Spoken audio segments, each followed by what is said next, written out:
Ma mission TV, le miroir du monde. Bazalaki na plan ya ko destituer président de la République. Na likanisi na bango ya mabe ya congrès. Il a fallu que mon les boyka congolais, barre de 1520 gigas, le président AIDPS Jean-Marc Kabound Kabound, allez kana top Congo pour na ko déjouer plan machiavélique na bango. Abimisi éveil patriotique eza mukunate. Ba mukunato za ebelele. Mukuna laksika kana monde que monsieur Kabila est jugeable. Pour Mukuna porter qui même plainte contre Kabila. Mukuna fait que dénoncer ba Archa Pozaki. Pour Kabound a fait que dénoncer en disant que 7 millions c'est trop pour le congrès. Mais comment de combat au lieu comme la bateau va 5 000 président Sénat président assemblée déjà comme la vice-président. Congrès ils allaient parlement ensemble. Ils allaient assemblée nationalité.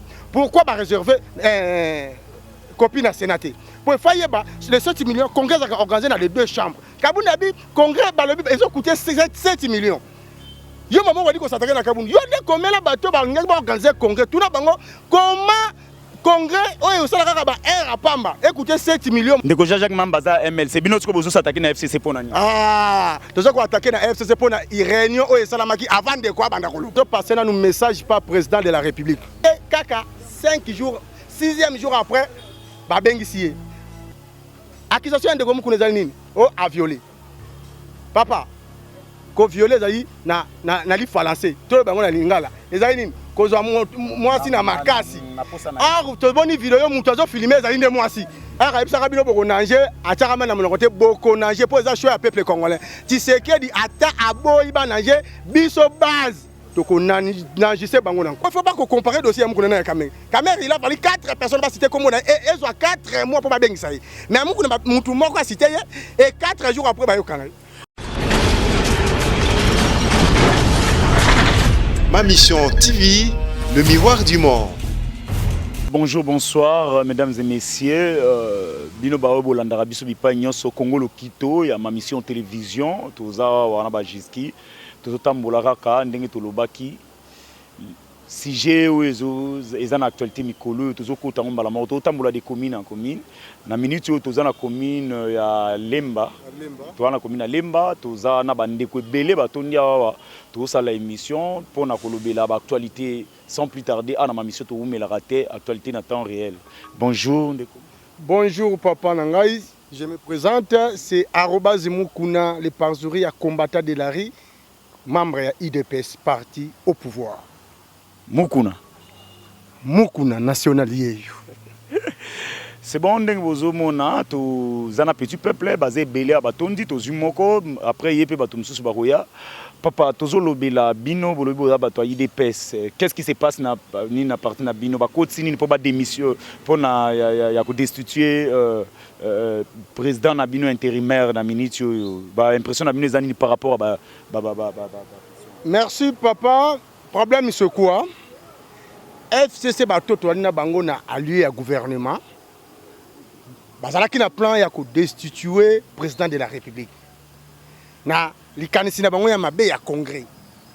Il a fallu que mon les boyka congolais, barre de 1520 gigas, le président AIDPS Jean-Marc Kabound Kabound, allez kana top Congo pour na ko déjouer plan machiavélique na bango. Abimisi la vérité asali o esengeli esala. Mbala moko bandeko bazu panique, ba monike ndeko Jean-Marc a déjoué je na bango. Batali ba bibiso na bango toza na coalition. Soki to lobito kende ko accuser Jean-Marc directement et ko simbate. Basali si likita moko bazalaki ndeko Nemi, ndeko Minaku, ndeko Mwamba, François Tambwe Mwamba, na ndeko Mabunda. Babengisi ndeko o babengaka inspecteur na MLC, ndeko Jack Njoli. Bayoka ndenge nini bakoluka moko na bango bapesa carte wana jouer. Bakeko pona la personne de Jean-Jacques Mamba. Comme quoi Jean-Jacques Mamba a comme Ndeko Kabound a se justifié sur les Kambouya 7 millions au congrès est organisé. Or, quand on parle de congrès, on voit 500 députés. Pardon, de koto ke malembe. Tango zolo ba ke basangani bango misatu. Ba osala nini bino bozana ba preuve tango basangana. Oui, ba image zali. Vous en avez image. Image ezali. Il paraît bazo funda bino IDPS ke bo akizaka kaka batu. Bino bozaka na minute bozana bokonzi me kaka bino ko lela air nyoso tout. O basali biso boy. Batia biso po de banam. Batia biso boy. Bosenga bino bozui bokonzi. Mais bozo lela kaka bozolo ba bozana ba preuve ke no bango ba vanda ki basali ba makambo nyoso tout bozolo ba. Merci ndeko na ngai. Olobi IDPS musana nango ezaka ko lela. Oui, IDPS lela kaka parce que IDPS asimba mando kité. IDPS a tronaka état des droits. Soki to zala ki lokola ba misusu. Mais to mona IDPS lela te. Elinga kele kana ba application ba benga kusi ku bandeko balobaka. Au sali IDPS likambo IDPS a répliqué au quotication. Le voilà IDPS a tronaka état des droits. Azaka kana monoko. IDPS la kaka liboko na ebe pona kokoma na monoko na pona koloba. Quand au sali biso likambo to ko yaka ko dénoncer. Rôle na biso ya ba démocrate yango wana. Yemoni basalaki likita na bango pona koluka kokwisa mokonzi ya mboka esimbaki te bazwi ndeko mamba papa na logique ya makambo soki bapesi yo information ke y a un dysfonctionnement côté tel okokomela mokonzi ya institution wana kokomela président na bino ya assemblée koloba ete tozwi information babi bino boza na posa bobimisa 7 millions pona congrès. Bon expliquer biso esengeli nde na mokonzi wana a démentir yango alobaki biso toyebi yango te bozonga na moto alobaki mais chose grave to mona ndeko mamba akomeli directement moto abimi lokola a dénoncer ngai na dénoncer après yo bani ko tuna ngai pona nini na dénoncer c'est que yo posa complice pour Kabound a fait que dénoncer en disant que 7 millions c'est trop pour la congrès. Mais comment ndeko mamba ola komela bato ba sengemeli président sénat na président assemblée déjà comme la vice-président. Déplace bino bomoni yango ke no eza logique te. Eza logique ata muki été. Parce que soko tali congrès ali parlement ensemble, ils allaient assemblée nationale. Pourquoi ba réserver copie na sénat? Pour faire les 7 millions congrès a organisé dans les deux chambres. Chambre oyo na comité na chambre oyo na comité ba siège ba décider pour organiser un congrès. Mais comment ils ont s'acharner par rapport à Jean-Marc Kabound? Ce que tu comprends, bino mo na kati na bino. Ba problème ezalaki Jean-Marc Kabound te ye il faut longwa a démissionner lelo ba koti petso pona balinga ba koti petso pona ekomi lisusu bino bato IDPS bo telemi donc to ebité donc oyo IDPS au sala il ne faut jamais à la toucher to la contredire so IDPS au sala likambo nyonso tout il faut ezalaka oui et amen so ba meki ko telemi lango ekomi problème neti eloko nini ba telemela ya IDPS oyo ezala problème tangela biso moko Tambwe Mwambaloba qui a pour le président de la République Botombuki. Nani mama présidente ya Assemblée nationale à l'obéli nani botelemeli. Siko lelo balobela nani Kabundi botelemeli. Do bino nyonso tout bo. Pas journaliste yo pona yo mokonzi ya mboka azali mutu ya IDPS. Pona yo mokonzi ya mboka nenga zana azali mutu ya IDPS. Bato batombuka mingi ezalaka bino bo komisa lokola ya bino. Pona yo IDPS azali mutu atosaka mibeko. IDPS sera bimina njela soko si mokonzi ya mboka ezali constitutionnel que peuple nyonso il faut abattre la mokonzi ya mboka po yende mutu azali symbole ya république bato Kamiri bazolo bakeno mutu na bango ayibite bazana nini poni bino pe bobimai na nzela te bosunga bango te biso to kosunga bango ndenge nini parce que mutu asunga bato bien koleka ezaka ka justice yango IDPS abaki likambo comme la justice soki ndeko za innocent justice a quitté mais bino pe botika ekeni na congrès so ekomi kuna ekeno eza normal bakotika nani Kabu non tous les dossiers il y a légalité, na logique, il y a faisabilité. Pour atteindre Jean-Marc Kabound, pour atteindre la logique, parce que la logique est ça yo, on a dénoncé l'institution Mokobo. Il faut comme l'institution a aux explications. Tant que l'institution a démenti que Makabu Kabound a bagagé le kuta. Nous allons dire que Kabound va preuve. Il y a comme l'institution au Kabound a dénoncé. Kabound a dit congrès ils ont coûté 7 millions. Yo maman wadi ko s'attaquer na Kabound. Yo de comment la bateau ba ngaba organiser congrès tout na bango comment congrès oyo sala kaka ba air à Pamba écoutez 7 millions moment oyo Covid oyo tala Congo écoutez 1 million 800 000. Moto a sali lettre à dénonciation wana nini wana azana ya parti azali c'est de Jean-Jacques Mamba ndeko Jean-Jacques Mamba za ML c'est bino tsko bozo s'attaquer na FCC pona ni tozo ko attaquer na FCC pona réunion oyo salamaki avant de quoi banda koluba. Il a fallu réunion moko salema tant réunion salami ndele kwa ekoloba. Or to yebi na politique tous les coups est permis. La politique cadeau est raté.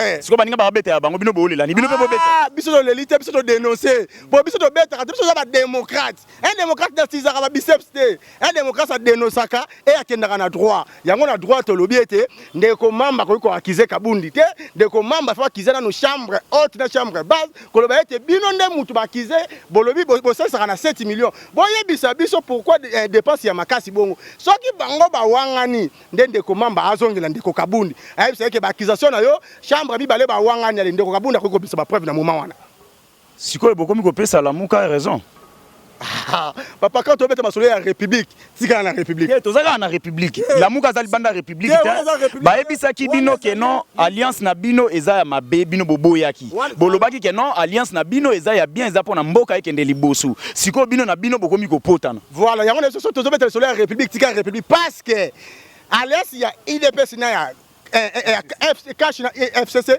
ezali ya volonté ya mututé et ali volonté constitutionnelle. La constitution dit ceci oyo azali na majorité parlementaire ils n'ont pas le pouvoir de constituer gouvernement. Félix Tshisekedi a le pouvoir il y a bokondi la présidence de la République a eu majorité parlementaire siko il a fallu à s'imposer à violer la constitution à la gouvernement la volonté na Félix Tshisekedi a respecté kaka oyo mibeko lukondi ya mboka elobaki ou toquer la cohabitation ou toquer la coalition. Or, ce toquer la cohabitation, c'est le FCC en termes de gouvernement. Bon, on a contrôle entre eux. Et yo yebi bande ko bakamambo ko pendant 18 ans, botiki la bango sumbo ka 5 ans. Mais bino mtu bondima ke bosanga na bango. Constitution te sangisa ki biso. Biso te. Constitution mtu sangisi bino. Voilà. Le moyen mususu ezalaki te ya rosala nini il fallait kaka bo sangana na. Moyen mususu ezalaki te, ezalaki fa to sangana. Siko baloba ke non mutu andimi likambo fa supporter mutina. Voilà, yango siko tozo senga. To sengi mutukutu te alongwa to oya telema oya vanda. To lobi kaka biso za ba démocrate, ba na logique to keneka to samibeko. C'est rien que ça. Soki ko to samibeko komi ko sala passe na ngamu mususu. Nde passe yango nezo sala yango. Biso tozaka na ko senga na mutu nyoso. Eza la mutu ya FCC, eza la mutu ya Lamuka, eza la mutu ya Cash, to saka mibeko. Soki ko senga mutu to samibeko yango komi ko se lela, ko se plaindre. C'est que toza sous na état te comme na jungle. Pour respect à la loi et comme il problème et comme il dit la coller là on a ce que tous en mbokani toko tana dossier mususu ya mukuse na lombangu évêque Pascal Mukuna détenu préventif bino personne bon nga moko na membre déjà ya FI patriotique oh ya solo wana oui azali membre donc éveil patriotique yango eza pe na bato ebele awa pesa na bato baza pe na éveil patriotique boza ebele boye éveil patriotique koza na bato ebele te po namoni na bato batel namoni bato batelemi awa azali membre éveil patriotique oh bino mo bokoti bango na makasi to bango ifo bakota mais siko ba défendre la république siko bana ifo bazana kat yo so mona mutaza ennemi équipe nationale défense yango moni yango eza na yo so mona mutaza ennemi équipe nationale. Au moins, ça la mouta école mususu. So aux congolais, Léopard réseau bêta d'office aux supporters à Léopard. Et là, le éveil patriotique, elle a éclairé peuple na biso. Éveil patriotique eza mukunate. Éveil patriotique eza état d'esprit. To limito zong samboka oyo na lolenge oyo oyo nzamba tindaka mboko ezala. Soki oyibo ko futa. Soki oboma okofuta. Moto akwa likolo ya bato nyonso akwa te. Natuna mutuna moko malgré to garder distance ya 1 mètre ndenge bakangi mukuna bino bo sepeli tote bakangi provisoirement donc bakangi mukuna nazo passer na nous message par président de la République. Monsieur le président de la République, quand tu dis que justice est équitable et la neutre au conseil la justice mais quelle justice tozo continuer pardon ozo s'adresser yoka ozo s'adresser na boité répondre ngaka na mutuna na nga après merci ça idée na nga mutuna na nga ya muki répondre nga monsieur le président justice oyo yo zolo ba ekozala équitable ezali justice ezala déjà biaisé ba mesana na kanya katango molai ba mesana na ba injonction moko utaka na poche ya mutu yango oyo to ali ko vivre na mutuna na yo ndeko mukuna akangami na ndenge moko boye biso nyonso ngana zala ki lobi wana sur place ndenge ndeko mukuna akangami biso nyonso tozo kamwa bozo kamwa ndenge nini parce que tango komaki na ngonga kamere justice to salier confiance na makambo mususu justice to salier confiance siko bakangi mukuna ekomi ke bino bokomi okamwa soki na ko relater dossier à Camere mukie dossier à Camere il a fallu gouvernement et acquisé koloba ete procureur landela makambo procureur landela makambo abengisi bato minei na bato nyonso minei batengi kombo caméra mais pendant que tanga kombo caméra procureur azaki sous na poste ya 4 mois azwa ba preuve palpable pour inviter ndeko caméra ndeko mukuna ba fundi kaka 5 jours 6e jour après ba bengisi ye accusation ndeko mukuna ezali nini a violé papa ko violé ezali na li falancer to bango na lingala ezali nini kozwa mwasi na makasi to boni video mutu azo filmer ezali nde mwasi mutu ba zo na makasi ya kozwa makasi ya ko filmer ndenge nini toke na deuxième paramètre alobi batielaki ba minduki na ba ninyo munduki na mutuka portière polele bande ko menacer na kati ya mutuka portière polele abanga liwa na mutuka na kati ya ndako teke bozaka kabino mibale mais na mutuka ezali montage et pendant tout ce temps mwana mwasi azalaki violé afundaka te pona nini pourquoi ezali kaka ntango mokuna bandi kodénoncer ndenge kofunda bino bomona keza affaire politique ntango mwana mwasi asali video lobi nazoyebisa yo papa bavocat bayebisi procureur monsieur le procureur la dame en question asala vidéo ye moko démentir abinga la tira kobima na mokuna te procureur aboyi kozwa kotenir compte ya vidéo alobi non wana eza makambo mosusu entre biso yo pozo kanisa ke non vidéo wana eza montage papa na Congo mutu alobaka Tshilube ezaka mokuna te na tuni eza montage na Congo mutu alobaka Tshilube ezaka mokuna te soko ozwi voix ya mokuna osakisa wana baluba nyonso ezalaka ndenge moko soko olandi na radio voix ya mokuna na voix ya voici l'homme ebimaka voix moko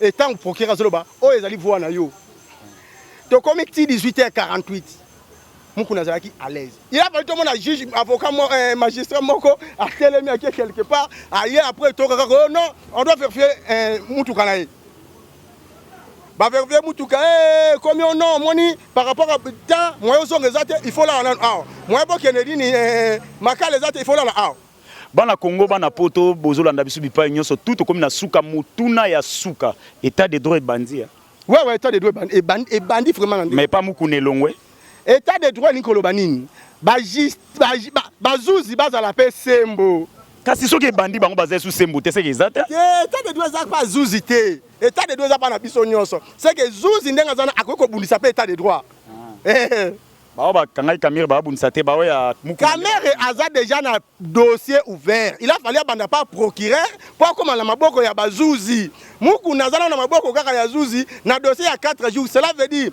zuzi azwi kutota makoki ya koenquêter sur baccusation te problème yango wana azwi ntango ya kosanquete na yango te tuna zuzi wana est-ce avandisaki bana papa tya wana soki papa nani wana bazokokizele pa tuna bango si c'est réellement ke mama wana aza na droit kozwa lupango est-ce que zuzi amemaki mwana mama wana pa ba médecin légiste batala soki vena dati tel akushaka na mukuna et pour comment précipitation ya okelokanga ye mutu moko kaka mutu afundi mukuna yango il faut pas comparer dossier ya mukuna na Cameroun. Cameroun il a fallu 4 personnes ba citer comme on a et 4 mois pour ba bengisa ye mais mukuna mutu moko a cité et 4 jours après ba yokanga bato baza ebele ndenge bazolanda biso bato baza ebele toza pe na ba commune musu ba benga biso na lombangu lilobano ya suka oyebisa d'abord na makambo ya parlement nini et puis na oya mukuna na parlement to oyebisa bango peut-être bazo bosana Kabunda azali gardien du parlement wana soki parlement les autres survivre ti les pour na Kabunda bomiyeba